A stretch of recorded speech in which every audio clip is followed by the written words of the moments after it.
அன்புக்குரியவர்களே, ஆண்டவர் இயேசுவின் இனிய திருப்பெயரில் உங்களை அன்போடு வாழ்த்துகின்றேன்.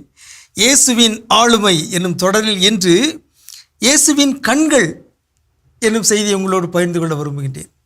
கண்கள் ஒருவருடைய ஆளுமைக்கு ஒளி சேர்க்கின்றன. கண்கள் ஒருவருடைய ஆளுமையை வெளிப்படுத்துகின்றன. ஒருவருடைய பார்வை அவர் எப்படிப்பட்ட மனிதர் என்பதை காட்டுகிறது. எனவே தான் பாரதியார் பாடினார் அல்லவா, ஒளி படைத்த கண்ணினாய் வா வா வா என்று அழைத்தார். ஒளி படைத்த கண்ணினாய். இயேசுடைய முகம் ஒளி நிறைந்த முகமாக இருந்தது. இயேசுடைய கண்கள் ஒளி நிறைந்த பார்வையாக இருந்தது.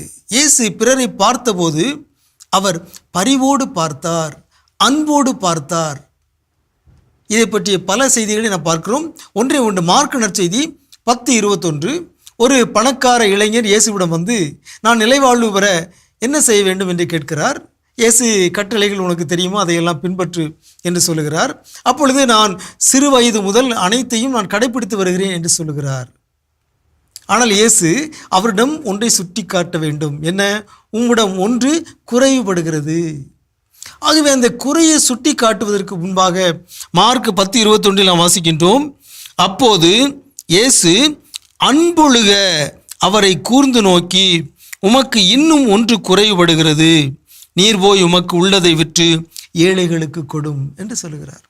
ஆகவே அன்புக்குரியவர்களே, நல்ல ஒரு செய்தி. இயேசு பலரையும் கூர்ந்து நோக்கினார், அன்பொழுக கூர்ந்து நோக்கினார், பரிவோடு நோக்கினார். அவருடைய பார்வை தீர்ப்பிடுகின்ற பார்வை அல்ல, பரிவு நிறைந்த பார்வை.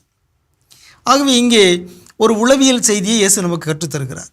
ஒரு மனிதருடைய குறையை சுட்டி காட்டும் போது அன்போடு சுட்டி காட்ட வேண்டும். ஆங்கிலத்தில் கிரிட்டிசிசம், அதை 2 வகையாக சொல்கிறோம். Constructive criticism, destructive criticism. Destructive criticism என்றால் பிறரை அழிக்கின்ற ஒரு பார்வை, தீர்ப்பு. கன்ஸ்ட்ரக்டிவ் என்றால் அவரை வளர்க்கின்ற ஒரு திறனாய்வு. ஆகவே இயேசுடைய பார்வை கன்ஸ்ட்ரக்டிவ். அவரை கூர்ந்து நோக்கி அன்போடு பார்த்து அவருடைய குறையை சுட்டி காட்டினார். அதான் இயேசுடைய பார்வை. ஆகவே நாமும் பிறரை பார்க்கின்ற பொழுது நம்முடைய பார்வையும் பரிவு நிறைந்ததாக இருக்க வேண்டும். விவிலியம் பலவிதமான பார்வைகளை சொல்லுகிறது. பொறாமை நிறைந்த பார்வை, இச்சை நிறைந்த பார்வை, கோபம் நிறைந்த பார்வை, ஏளனம் நிறைந்த பார்வை என்று பல பார்வைகளை விவிலியம் நமக்கு சுட்டி காட்டுகிறது. இயேசுடைய பார்வை இரக்கம் நிறைந்த பார்வையாக, அன்பொழுக கூர்ந்து நோக்கிய பார்வையாக இருந்தது.